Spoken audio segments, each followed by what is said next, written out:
नमस्कार प्यारे विद्यार्थियों, सभी का इस विशेष क्लास में स्वागत है। जैसा कि आपको ध्यान है, हमने YouTube पर एक सीरीज़ स्टार्ट कर रखी है जिसमें हम कोशिश करते हैं कि विभिन्न टॉपिक को सरल तरीके से कराया जाए, जिससे एग्ज़ाम में आपका समय भी बचे। जहाँ जो कॉन्सेप्ट की ज़रूरत होती है वह भी बताएंगे और साथ में कोशिश करेंगे कि ऐसी कुछ ट्रिक या जानकारी दें जिससे कि आपका टाइम थोड़ा बचे एग्ज़ाम में और सही उत्तर निकल जाए। ठीक है, उसी सीरीज में आज मैं बात कर रहा हूं सीमांत अभिकर्मक की, लिमिटिंग रिएजेंट। बच्चों, ये आपका मोल कंसेप्ट का एक हिस्सा माना जाता है और मान के चलें किसी भी प्रकार का एग्जाम हो, मोल कंसेप्ट में से लिमिटिंग रिएजेंट का क्वेश्चन आपको जरूर देखने मिलेगा। ठीक है ना, इजी है। कैसे पता करते हैं लिमिटिंग रिएजेंट को, होता क्या है और कैसे इसके क्वेश्चंस हम लोग सॉल्व करेंगे, यह जानकारी मैं देने जा रहा हूं और कोशिश करूंगा कि इस तरीके से बताऊं कि आपको समझ में भी आए, एग्जाम में टाइम भी बचे और ज्यादा कुछ याद करने जैसी स्थिति में ना बने। ठीक है, अब होता क्या है सीमांत अभिकर्मक? पहले तो मुझे यह समझना पड़ेगा कि लिमिटिंग रिएजेंट है क्या, क्योंकि जब मैं जिस टॉपिक को समझूंगा तभी उससे संबंधित प्रश्न कर पाऊंगा। अब क्या होता है भाई सीमांत अभिकर्मक? देखिएगा, इसकी डेफिनेशन तो यह है बच्चों कि जो रिएक्शन में पूरी तरह से समाप्त हो जाए, काम में आ जाए। यानी यदि दो अभिकारक हैं तो उनमें से जो पूरी तरह से खत्म हो गया, बिल्कुल सिंपल लैंग्वेज में बात करूं, यदि मैंने दो अभिकारक से कोई रिएक्शन करा रहा हूं तो जो रिएक्शन के अंदर खत्म हो जाएगा पहले, उसी को हम क्या कहेंगे? लिमिटिंग रिएजेंट कहेंगे। यानी मैं ऐसा कह सकता हूं कि कंप्लीटली कंज्यूम्ड ड्यूरिंग रिएक्शन। ठीक है ना, यानी कि हम ऐसा कह सकते हैं कि किसी रिएक्शन के दौरान वह पूरी तरह से प्रयुक्त हो जाए, उसी को हम क्या कहते हैं? लिमिटिंग रिएजेंट कहते हैं। और यह क्या करता है, क्या काम आता है? Will decide amount of product. यानी कि इसकी सहायता से हम यह डिसाइड कर पाएंगे कि कितना उत्पाद बनेगा, कितना नहीं, जो कि आपका मोल कंसेप्ट में क्वेश्चन आता है। यदि आपको ध्यान हो, अक्सर इस प्रकार के प्रश्न आते हैं मोल कॉन्सेप्ट से कि मैंने किसी अभिकारक के इतने मोल लिए तो प्रोडक्ट के कितने मोल बनेंगे, या फिर दो अभिकारक होने पर एक अभिकारक पूर्णतः काम आ जाएगा तो दूसरे के शेष मोल पूछे जा सकते हैं। इस तरह के किसी भी प्रश्न को करने का तरीका होता है सीमांत अभिकर्मक। जैसे एग्जाम्पल बताता हूं कि इसकी जरूरत क्या पड़ी, धीरे धीरे हम अपनी उस ट्रिक पर भी आएंगे, लेकिन पहले थोड़ा समझो कि बात किस बारे में हो रही है, फिर हम ट्रिक पर आएंगे। देखिए, मान लेते हैं ये कोई अभिक्रिया हो रही है, ठीक बात। अब मैंने कहा बच्चों यहां पर कि इसके मैंने 10 मोल ले लिए और इसके मैंने 30 मोल ले लिए, यह प्रारंभिक मोल है। और मैंने आपसे पूछा कि बताइए कि सी के कितने मोल बनेंगे। अब यहां पर सी के मोल कौन डिसाइड करे? ए करेगा या बी करेगा? यह समस्या क्रिएट हो जाएगी, क्योंकि यदि मैं ए के अनुसार निकालता हूं तो 1 से 3 बनते हैं, 10 से 30 बन जाएंगे। पर बी के अनुसार निकालता हूं तो 30 नहीं बनेंगे, बल्कि 45 मोल बन जाएंगे। यानी कहने का मतलब है कि यदि ए से आंसर निकालूं तो अलग उत्तर आएगा, बी से आंसर निकालूं तो अलग उत्तर आएगा। ऐसा तो संभव ही नहीं है कि किसी न्यूमेरिकल के अंदर 2 आंसर आपको आने लग जाएं, या विज्ञान के अंदर ऐसा संभव हो, यह तो पॉसिबल नहीं है। आंसर तो कोई एक ही होगा, सी के मोल की संख्या तो निश्चित होगी ना जो बनेगी। तो यह डिसाइड किससे करते हैं कि कितना सी बनने वाला है? सीमांत अभिकर्मक से। अब सीमांत अभिकर्मक यदि ए होगा तो ए विल डिसाइड कि कितना प्रोडक्ट बनेगा। सीमांत अभिकर्मक यदि बी होगा तो बी विल डिसाइड कि कितना प्रोडक्ट बनेगा। यह रोल है लिमिटिंग रिएजेंट एलआर या सीमांत अभिकर्मक का। उम्मीद है यह बात आपके समझ में आ गई कि सीमांत अभिकर्मक की जरूरत हमको क्या पड़ रही है, क्या आवश्यकता है उसके बारे में पढ़ने की। तो यह अभिक्रिया में प्रोडक्ट को डिसाइड करता है, अल्टीमेटली यह डिसाइड करता है कि कितना प्रोडक्ट बनेगा, क्योंकि यह रिएक्शन के दौरान पूरी तरह से क्या हो जाता है? कंज्यूम हो जाता है, खत्म हो जाता है। तो इसके मोल से, इसकी प्रारंभिक मात्रा से मैं डिसाइड कर सकता हूं कि प्रोडक्ट कितना बना होगा। यहां तक बात समझ में आ गई कि ए और बी में से जो सीमांत अभिकर्मक है वह यह डिसाइड करेगा कि कितना सी बनने वाला है। अब मुद्दा यहां पर यही आने वाला है कि भाई सीमांत अभिकर्मक हमको कैसे पता चलेगा कि ए है कि बी है। वैसे तो उसकी डेफिनेशन ऊपर लिखी हुई है कि जो रिएक्शन के दौरान पूरी तरह से क्या हो जाए, काम में आ जाए, प्रयुक्त हो जाए, उसे सीमांत अभिकर्मक कहते हैं। लेकिन वैसे यदि मैं कॉन्सेप्ट पर पूरा जाऊं तो थोड़ा जटिलता महसूस होती है कभी कभी बच्चों को।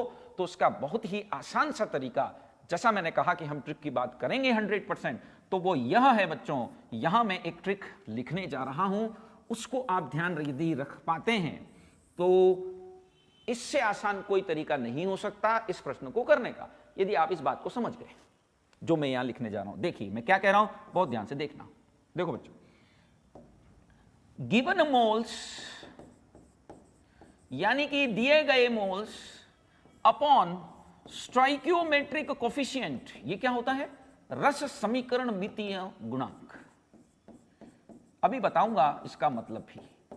यह जिस भी अभिकारक के लिए मिनिमम आ रहा हो, न्यूनतम आ रहा हो, यानी कि सबसे कम जिसके लिए आ रहा हो, वही आपका LR होता है, वही LR होगा, वही लिमिटिंग रिएजेंट होगा। बस गिवन मोल्स ये रे भैया, Ni मींस इनिशियल मोल, ये गिवन मोल्स, स्टोइकियोमेट्रिक कोफिशिएंट ये रे 1 2 3, उनके मोलों का अनुपात जिसमें वो परस्पर क्रिया करते हैं, यानी बैलेंसिंग के बाद में जो गुणांक आते हैं उनको हम बोलते हैं स्टोइकियोमेट्रिक कोफिशिएंट। ये रहे इसके स्टोइकियोमेट्रिक कोफिशिएंट, कुछ नहीं लिखा, इसका मतलब एक होगा 1 2 3।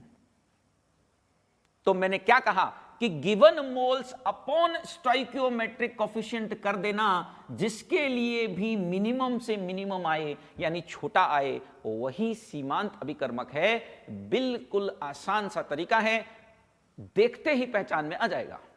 अब मुझे बता दो कि यहां सीमांत अभिकर्मक क्या है। तो देखिए हम क्या करेंगे, यहां करेंगे हम given moles upon stoichiometric coefficient, यानी कि जिसे हम बोलते हैं रस समीकरण मितीय गुणांक, हिंदी में रस समीकरण मितीय, एकदम रस लेते हुए यहां हिंदी वाले चल रहे हैं। सो रस समीकरण मितीय गुणांक इसे कहा जाता है।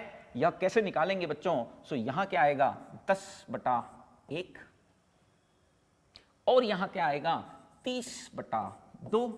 इसमें नहीं जाना है, सीमांत अभिकर्मक रिएक्टेंट ही होगा ना, प्रोडक्ट सीमांत अभिकर्मक कैसे होगा। सीमांत अभिकर्मक का मतलब है रिएजेंट, जिसका इस्तेमाल करके आप रिएक्शन करा रहे हो, ठीक है।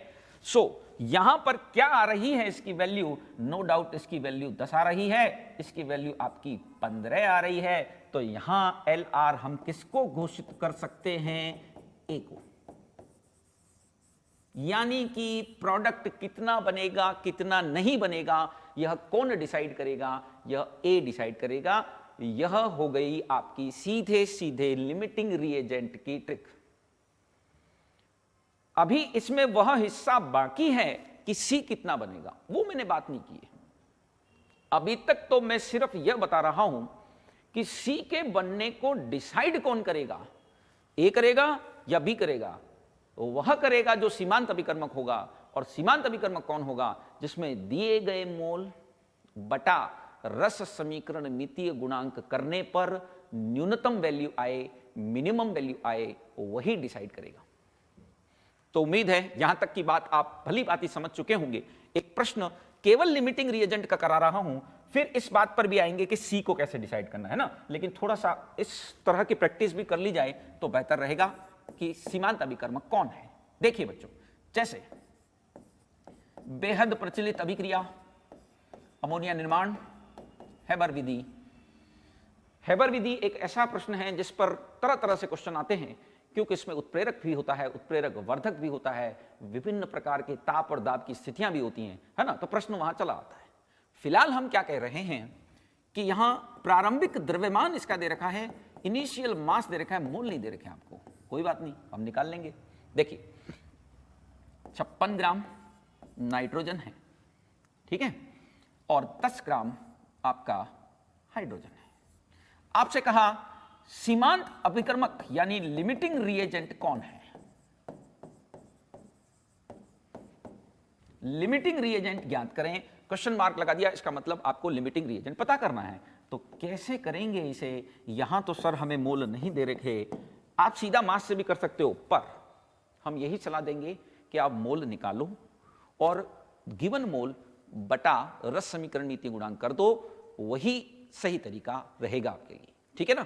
कम उलझाने वाला तरीका यही है। तो पहला काम यानी मेरा यहां होना चाहिए कि भाई मैं इसमें मोल निकाल लूं, ठीक है, कोई दिक्कत नहीं। देखिएगा, प्रारंभिक मास मुझे दे रखा है तो मैं NI निकाल लूं। NI का मतलब होता है इनिशियल मोल्स। कैसे निकालेंगे मोल? भाई ये तो बात सबको ज्ञात है कि मोल बराबर given mass upon molar mass. ये तो बहुत बाल्यकाल से हम सूत्र पढ़ते चले आते हैं, given mass upon molar mass, दिया गया द्रव्यमान बटा आणविक द्रव्यमान, है ना? तो यहां पर 56 डिवाइड बाई 28 कर दिया जाएगा, जो कि कितना आएगा? निश्चित तौर पर 2 आएगा। यहां 10 बटा हाइड्रोजन का अणुभार या मोलर भार कितना है? 2 है, तो यह 5 आएगा। अब हमारा वह फॉर्मूला हम लगा देते हैं जो कि कहता है कि गिवन मोल बटा कॉफिशिएंट कर दीजिए। गिवन मोल कितने हैं? 2, कॉफिशिएंट कितना है? 1। कुछ नहीं लिखा है तो 1 होगा। यहां पर क्या होगा? 5/3 हो जाएगा। अब आप स्पष्ट रूप से देख पा रहे हैं कि नाइट्रोजन के लिए जो कॉफिशिएंट आ रहा है वह अपेक्षाकृत बड़ा है। 2 तो नहीं आएगा, यहां 6 होता, 2 आता, 2 से छोटा है। तो स्पष्ट रूप से इस प्रश्न के हल के रूप में हम यह कह सकते हैं कि बच्चों यहां जो लिमिटिंग रिएजेंट है वह कौन होगा? तो वह हाइड्रोजन होगा। इतने तक भी प्रश्न आते हैं। ऐसी बात नहीं है कि लिमिटिंग रिएजेंट आपसे नहीं पूछ सकते, निश्चित तौर पे पूछ सकता है लिमिटिंग रिएजेंट भी। और कितना प्रोडक्ट बनेगा वो तो खैर महत्वपूर्ण प्रश्न है ही, उसके बारे में भी हम चर्चा करेंगे। लेकिन मेरे ख्याल से आपको यह पहली स्टेज क्लियर हो गई होगी। इसमें कुछ अधिक बुद्धि नहीं लगानी है, सिर्फ मोल्स निकालने हैं। यदि मोल्स दे रखे हो तो और खुशी की बात है, यह मोल्स अपॉन कॉफिशिएंट कर दीजिएगा। जिसके लिए यह मान छोटा आ रहा है वही आपका लिमिटिंग रिएजेंट हो जाएगा। क्लियर? अब यह बात अटकेगी कि सर प्रोडक्ट कैसे डिसाइड करें कि कितना प्रोडक्ट बना। ठीक है, वैसे तो कॉन्सेप्ट से बहुत इजीली हो जाता है, लेकिन फिर भी इसका भी मैं आपको तरीका बता देता हूं जिसमें कतई कोई बुद्धि लगानी नहीं पड़ेगी, सीधा सीधा काम आपका हो जाएगा। कैसे? देखो, देखिएगा, प्रोडक्ट की मात्रा यानी अमाउंट कैसे ज्ञात करते हैं? How to decide the amount of product. देखिएगा, जो लिखने जा रहा हूं उस पर ध्यान दीजिएगा। मान लेते हैं एक अभिक्रिया है कोई काल्पनिक रूप से XA प्लस YB और वह बना रही है ZC। यहां पर स्पष्ट रूप से X, Y और Z क्या हैं बच्चों? X, Y और Z क्या हैं? स्टोइकियोमेट्रिक कॉफिशिएंट हैं, यानी कि रस समीकरण मितीय गुणांक, इनको हम बोल सकते हैं। They are the stoichiometric coefficient और you can say यह रस समीकरण मितीय गुणांक हैं। ठीक है बच्चों, क्लियर है यहां तक? उम्मीद है यहां तक कोई दिक्कत नहीं होगी। अभी तो हमने सिर्फ एक अभिक्रिया लिखी है, उस अभिक्रिया में मैं यह बताना चाह रहा हूं कि कैसे लिमिटिंग रिएजेंट यदि मुझे पता चल जाए तो मैं प्रोडक्ट की मात्रा डिसाइड कर सकूं। ठीक है, अब देखो यहां से आगे ध्यान से समझिएगा। प्रारंभिक मोल यानी कि इनिशियल मोल मान लेते हैं, दे रखे हैं small a, small b, c नहीं है, प्रोडक्ट है, प्रोडक्ट क्यों देगा? ठीक है ना, प्रोडक्ट नहीं है। प्रारंभिक मोल a और b के हैं। यहां तक क्लियर है सभी को? And let's your limiting reagent is, माना, देखिए वो तो डिपेंड करता है, अब ये हमारे पास वैल्यू तो है नहीं तो मैं निकाल कैसे सकता हूं, इसलिए मान रहा हूं कि माना LR यानी लिमिटिंग रिएजेंट a है। आप यहां ये परेशान ना हो जाना कि सर ए को ही क्यों माना, बी क्यों नहीं मान लिया। अरे भाई ये तो जस्ट एक अज्यूम कर रहे हैं, क्योंकि यहां पर हमारे पास ना तो x का मान है ना स्मॉल a का मान है, तो हमको फिलहाल कैसे पता चलेगा, है ना? तो इसीलिए मैंने मान लिया एक बार को कि a है, सीमांत अभिकर्मक a है, ऐसा मैंने मान लिया। सवाल आने पर तो हमको ये वैल्यू मालूम होगी, ये वैल्यू मालूम होगी, तो हम निकाल लेंगे। ठीक है, माना ए है, तो अब समझना बहुत ध्यान से यहां से, अभिक्रिया के बाद क्या होगा, व्हाट हैपन आफ्टर रिएक्शन, अभिक्रिया के पश्चात जब अभिक्रिया पूर्ण हो जाएगी तब क्या होगा, समझिएगा। सीमांत अभिकर्मक पूरी तरह से समाप्त हो जाता है तो अभिक्रिया के बाद सीमांत अभिकर्मक तो बचना नहीं है, यही उसकी डेफिनेशन है, यही उसका मतलब होता है। तो ये तो बचेगा ही नहीं, ए को हमने सीमांत अभिकर्मक मान लिया तो वो तो बचेगा ही नहीं। व्हाट अबाउट बी, क्या बी के सारे मोल समाप्त हो जाएंगे, नहीं होंगे। यदि बी के भी सारे समाप्त हो जाएंगे तो सीमांत अभिकर्मक फिर ए कैसे होगा, फिर तो सीमांत अभिकर्मक की जरूरत ही नहीं है यदि दोनों के समाप्त हो गए तो। यानी बी शेष रहेगा, और शेष कितना रहेगा यह तरीका मैं समझाने जा रहा हूं। यहां से निश्चित तौर पर ध्यान से समझना, कितने मोल थे, बी माइनस कितने खर्च हो गए वो कैसे निकालते हैं, बहुत आसान है बच्चों। इसका गुणांक लीजिए, इसका गुणांक लीजिए अपॉन सीमांत अभिकर्मक का गुणांक लीजिए इनटू सीमांत अभिकर्मक के मोल कर दीजिए, किस्सा खत्म। इसके शेष मोल आ जाएंगे। क्या किया, मैं फिर बोल रहा हूं, क्योंकि यह सीमांत अभिकर्मक है तो यह तो पूरी तरह से समाप्त हो चुका होगा। उदाहरण से और बेटर क्लियर हो जाएगा, सुन लीजिए पहले एक बार। ए समाप्त हो गया होगा, बी का क्या ख्याल है, क्या ये बी समाप्त हो गया होगा, नहीं, तो फिर ये सीमांत अभिकर्मक ए कैसे होता है यदि ये समाप्त हो जाता, ये शेष रहेगा। शेष कितना रहेगा ये भी तो निकालने के लिए कह सकता है, तो क्या करूंगा, b माइनस, क्या तरीका है, कितना खर्च हुआ ये पता कर लूं तो शेष पता चल जाएगा ना। माइनस क्यों कर रहा हूं, क्योंकि इसमें से कुछ हिस्सा जाएगा। y यानी इसका गुणांक अपॉन सीमांत अभिकर्मक का गुणांक इनटू सीमांत अभिकर्मक के मोल।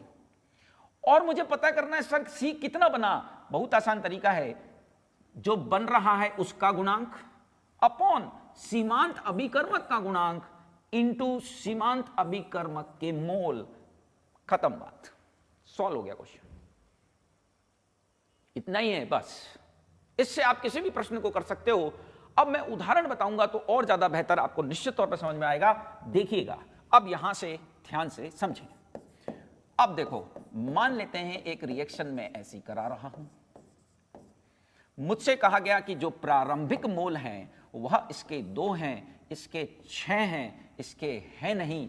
पूछा अभिक्रिया के बाद, अभिक्रिया के पश्चात आफ्टर रिएक्शन सी, बी व सी के मोल, या ए बी सी के मोल, तीनों के मोल बोल दिए हमने तो कि भैया तीनों के मोल पता कर लो, आप तीनों के मोल ज्ञात करें, find out moles of A B C after reaction. कैसे मैं इस प्रश्न को करूंगा, बहुत ध्यान से यहां समझना है, देखिएगा एकदम इजी है। देखो A 2B 3C, सबसे पहले तो यह निर्धारित करो कि यहां LR कौन है, और वह तरीका मैंने आपको समझा दिया है। अब मुझे नहीं लगता कि किसी बच्चे को इसमें दिक्कत होनी चाहिए। यह 2/1 2 आ रहा है, 6/2 3 आ रहा है, कंफर्म है कि लिमिटिंग रिएजेंट A होगा। एक तो यही प्रश्न सॉल्व हो गया कि आपसे पूछ ले कि कौन है लिमिटिंग रिएजेंट, तो A है। ठीक, अब अभिक्रिया के बाद after reaction what happen is, reaction के बाद R action means reaction short में लिख रहा हूं, रिएक्शन के बाद क्या होगा, अब देखना ध्यान से, क्या ए का कुछ बचेगा, नहीं भाई, यही तो सीमांत अभिकर्मक की डेफिनेशन है, गायब। बी का कितना शेष बचेगा, थे कितने, 6 थे, माइनस इसका गुणांक कितना है बेटा, 2, इसका गुणांक कितना है, 1 इंटू 2, जिसका ज्ञात करना है उसका गुणांक अपॉन रस समीकरण, ये आपका सीमांत अभिकर्मक का गुणांक इनटू सीमांत अभिकर्मक के मोल। इतने इसमें से माइनस करने हैं। माइनस क्यों कर रहे हैं प्रभु, शुरुआत में 6 मोल थे, मुझे शेष पूछे गए हैं, तो जो रिएक्ट कर गए उसको माइनस ही करूंगा ना, तभी तो आएंगे शेष। अच्छा, इसके कितने बनेंगे, इसके माइनस क्यों करूंगा, इसके थे ही कहां, इसके तो नए बने, तो इसके कितने निकालूंगा, भैया इसका गुणांक अपॉन रस समीकरण मितीय गुणांक किसका, LR का, और किसके मोल, LR के मोल, खत्म बात।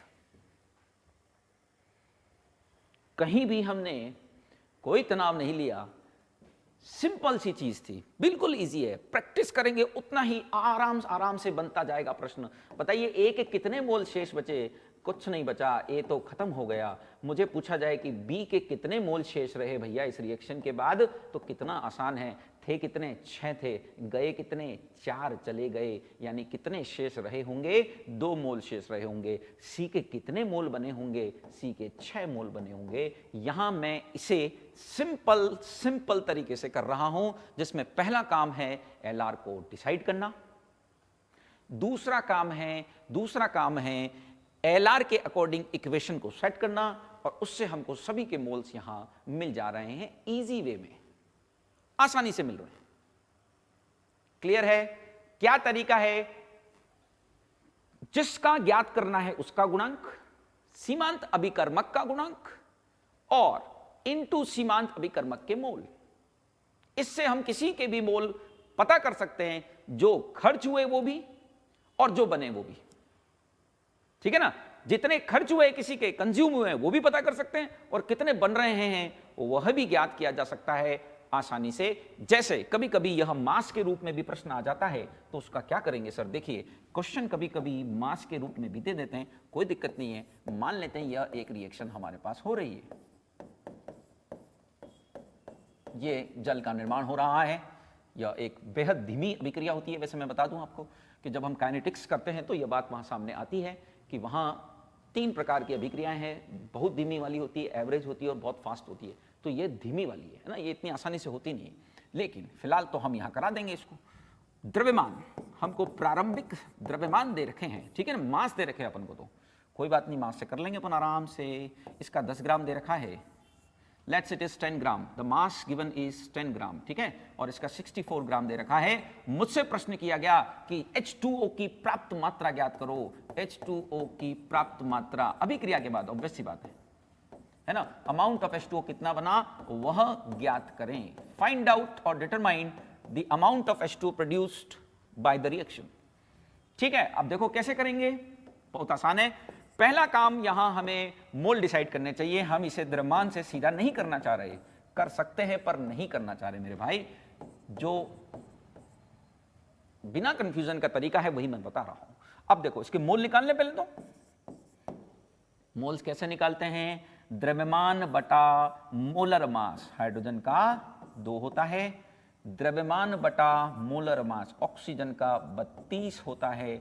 अब मुझे बता दो कि यहां लिमिटिंग रिएजेंट कौन डिसाइड कर पाओगे, किसे आपने लिमिटिंग रिएजेंट डिसाइड किया है, that which one should act as a limiting reagent here. यहां निश्चित तौर पर LR जो घोषित हुआ, देखो कैसे पता चलेगा भाई, 5/2 तो 2.5 होता है, 2/1 2 होता है, यानी कि छोटा किसके लिए आ रहा है, ऑक्सीजन के लिए, यानी लिमिटिंग रिएजेंट अपना कौन हो गया, ऑक्सीजन हो गया। तो फिर आफ्टर रिएक्शन क्या कहूंगा, यानी कंप्लीशन ऑफ रिएक्शन में क्या कहूंगा, ऑक्सीजन गायब कर दूंगा, क्योंकि ये लिमिटिंग रिएजेंट है, यह तो शेष रहा ही नहीं होगा। व्हाट अबाउट हाइड्रोजन, हाइड्रोजन के शेष मोल कैसे निकालेंगे, देखिएगा, इसके जो प्रारंभिक मोल थे माइनस इसका गुणांक अपॉन LR का गुणांक इनटू LR के मोल, खत्म।